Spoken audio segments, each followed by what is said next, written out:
శ్రీమాత్రే నమ. జై గురు దత్తాత్రేయ నమ. ఈ వీడియోలో మనం 2026 సంవత్సరంలో జనవరి నెల మాస ఫలితాలు తెలుసుకునే ప్రయత్నంలో ముందుగా మేషరాశి వారికి ఈ నెల గ్రహసారం పరిశీలించినప్పుడు 9వ స్థానం అందే 4 గ్రహాలు సంచరించడం జరుగుతుంది. ఏదైనా ఒక గ్రహం భాగ్యస్థానంలో సంచరించినప్పుడు ఒక విధమైనటువంటి అదృష్టకరమైన ఫలితాలు, మనకి అనుకూలమైన ఫలితాలు ఆ గ్రహం ద్వారా మనకి లభించడం జరుగుతూ ఉంటుంది. అయితే అవి కొన్ని సందర్భాల్లో వృత్తిపరంగా కొంత ఇబ్బందుల్ని, కొంత నష్టాన్ని కూడా కలగజేస్తూ ఉంటాయి. అంటే ఉదాహరణకి ఏంటంటే, ఏదైనా వృత్తిలో ఒక కొద్ది రోజు సెలవు పెట్టి ఏదైనా పుణ్యక్షేత్రం దర్శించడం అలాంటిగా జరుగుతూ ఉంటుంది. అంటే ఎక్కువగా ధర్మ కార్యక్రమాల్లో పాల్గొనడం వల్ల, ఇతరులకు ఏదో చేయడం అలాంటి ఆలోచనలతో ఉండడం జరుగుతూ ఉంటుంది. దానివల్ల ఏంటంటే కొద్దిగా మన రెగ్యులర్గా జరిగే వృత్తికి ఇబ్బంది కలగవచ్చు. ఇది కామన్గా జరుగుతూ ఉంటుంది. మరి ముందుగా మేషరాశి వారికి రాష్ట్రాధిపతిగా ఉన్నటువంటి కుజుడు ప్రస్తుతం 9వ స్థానంలో సంచరిస్తున్నాడు. దీనివల్ల ఏంటంటే మీరు స్థిరాస్తి సంబంధించిన విషయాల్లో, అలాగే వృత్తిపరంగా ఉన్నటువంటి ఆర్థికపరమైన విషయాల్లో ఒక సెటిల్మెంట్కు తీసుకురావాలనే ఉద్దేశంతో దాన్ని అంతా కూడా మనకి యాక్చువల్గా ఎంత ధనం రావాల్సి ఉంది, మనం ఎంత ఖర్చు పెట్టాం, మనకి బ్యాలెన్స్ షీట్ ఏ విధంగా ఉంది, ఈ మిగిలిన ధనంతో మనం ఏ విధంగా ఇన్వెస్ట్మెంట్ చేద్దామా, లేదంటే ఇంకొక విషయంలో పెట్టుబడి పెడదామని ఆలోచిస్తుంటారు. అలాగే పిల్లల అభివృద్ధి కోసం ఎక్కువగా ఆలోచన జరుగుతూ ఉంటుంది. అంటే సంతానం యొక్క భవిష్యత్తును ఆలోచించి వారి కొరకు ఏదైనా ఇల్లు కానీ ఖాళీ స్థలం కానీ కొనే ప్రయత్నం కానీ, లేదంటే వారికి ఏదైనా ముందుగానే ఒక కాలేజీలో సీటు లాంటిది రిజర్వ్ చేసి ఆ ప్రయత్నం కూడా చేయడం జరుగుతూ ఉంటుంది. ఆల్రెడీ మనకి ఎలాగా ఎడ్యుకేషన్ త్వరలో స్టార్ట్ అవుతుంది కాబట్టి పిల్లల విషయంలో శ్రద్ధ తీసుకోవడం, కొన్ని ముందు జాగ్రత్తలు తీసుకోవడం, రాబోయే విషయాల్లో ఫైనాన్స్ ప్లానింగ్ అది పెర్ఫెక్ట్గా చేసుకోవడం జరుగుతూ ఉంటుంది.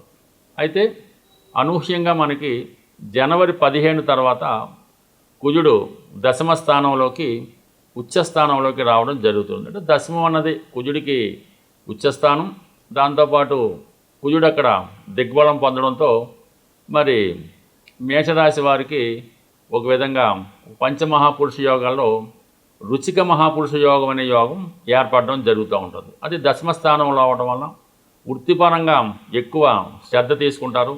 వృత్తిపరంగా మీరు పనిచేస్తున్నటువంటి సంస్థలో కానీ, మీరు యజమానిగా ఉన్నటువంటి సంస్థలో కానీ సంపూర్ణంగా స్టాఫ్ని ప్రక్షాళన చేయడం, కొన్ని కఠినమైనటువంటి నిర్ణయాలు తీసుకొని మీ యొక్క వ్యాపారాన్ని సరైన మార్గంలో ప్రయాణించడం జరుగుతూ ఉంటుంది.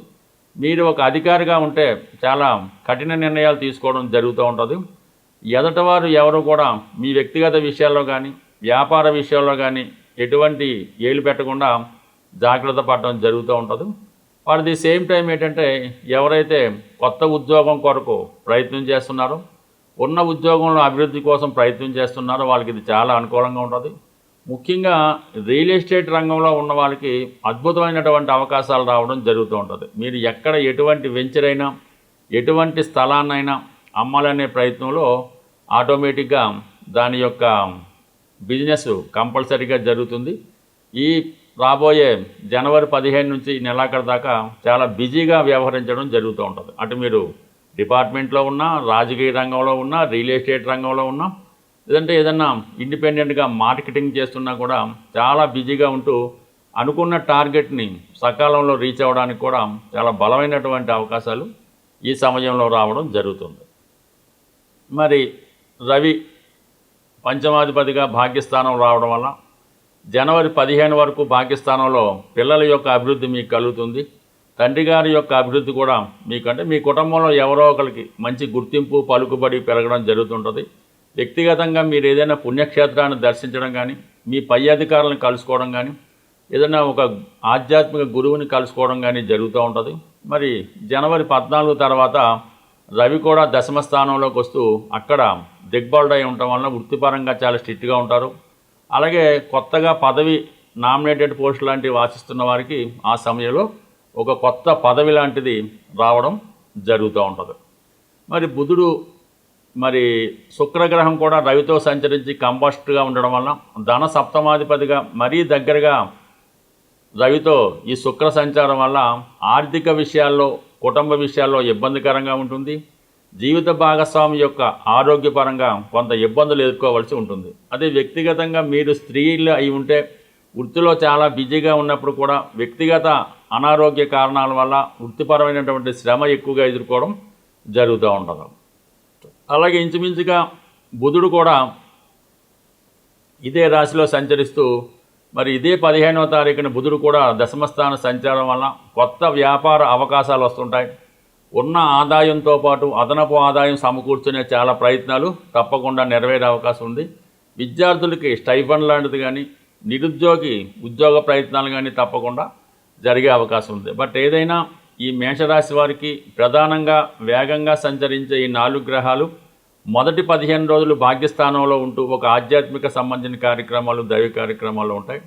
తర్వాత 15 రోజులు కూడా వృత్తిపరంగా చాలా ఇంట్రెస్ట్ తీసుకొని కొత్త వ్యవహారాలు ప్రారంభించడానికి చాలా అనుకూలంగా ఉండడం జరుగుతుంది. బట్ ఏదైనా ఈ నెలంతా మీరు కుజుని యొక్క అనుగ్రహం కోసం హనుమాన్ ఆలయ దర్శనం కానీ హనుమాన్ చాలీసా పారాయణ కానీ ప్రతి శనివారం హనుమాన్ ఆలయ దర్శించడం, అలాగే సూర్య భగవాన్ యొక్క అనుగ్రహం కొరకు ప్రతిరోజు సూర్య నమస్కారం, ఆదివారం నియమంగా ఉండడం, దగ్గరలో ఉన్నటువంటి సూర్య దేవాలయం ఏమైనా ఉంటే లేని పక్షంలో విష్ణుమూర్తి సంబంధించిన ఆలయాన్ని దర్శించుకోవడం వల్ల కంప్లీట్గా సూర్యగ్రహ అనుగ్రహం అంటే రెండు కూడా ఈ దిగ్బలంలోకి రావడం వల్ల వృత్తిపరంగా చాలా అభివృద్ధినిచ్చే గ్రహాలు కాబట్టి ఈ 2 గ్రహాలకి తప్పనిసరిగా మీరు పరిహారం చేసుకుంటే జీవితంలో ఒక మంచి స్థాయికి ఈ నెలలోనే మీరు రావడం జరుగుతుంది. ఈ జనవరి నెలలో ప్రధానంగా ఏంటంటే మనకి కొన్ని ముఖ్యమైనటువంటి ఇంపార్టెంట్ డేస్ రావడం జరుగుతూ ఉంటుంది.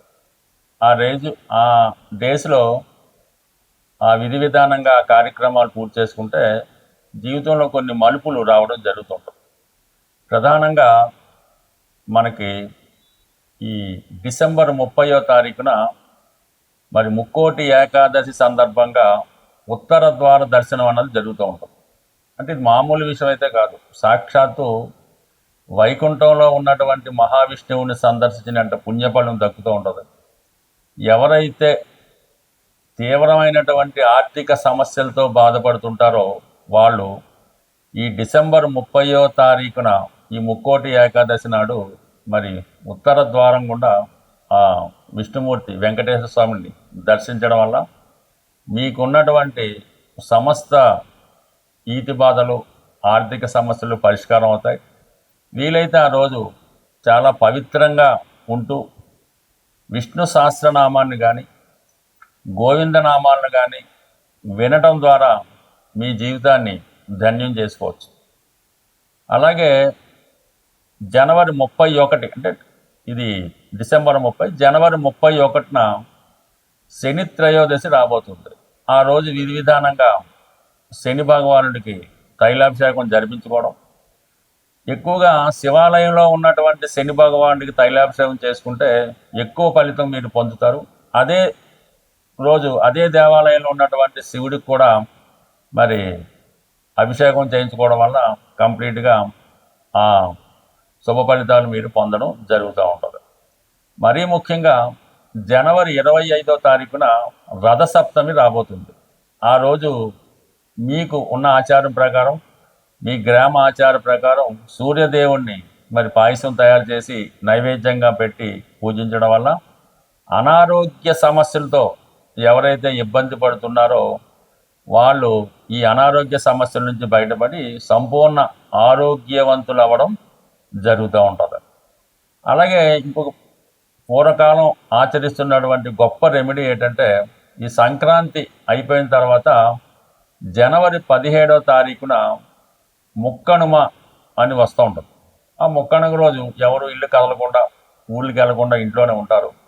అంటే పూర్వకాలంలో ఎక్కువగా చేస్తూ ఉంటారు. ఆ రోజు ఈ బొమ్మల కొలువు అంటే మీ దగ్గర ఉన్నటువంటి బొమ్మలతో ఒక అలంకారంగా స్టాండ్ లాగా ఈ బొమ్మల కొలువు అన్నది ఏర్పాటు చేయడం జరుగుతూ ఉంటుంది. అందులో రాధాకృష్ణులు శివపార్వతులు అనేక రకాల బొమ్మల్ని ప్రదర్శిస్తూ ఉండేవారు. ఈ బొమ్మల కొలువు మీరు ఏర్పాటు చేయడం వల్ల కానీ ఎవరన్నా ఏర్పాటు చేస్తే ఆ బొమ్మల కొలువు సందర్శించి అక్కడ వాళ్ళు ఇచ్చినటువంటి ఈ వాయినం అది స్వీకరించడం వల్ల రెండు ప్రధాన సమస్యలు సాల్వ్ అవుతాయి. ఒకటేంటంటే వివాహం కాని ఆడపిల్లలు ఈ బొమ్మల కొలువు పెట్టినా దర్శించినా తొందరగా వివాహం జరుగుతుంది.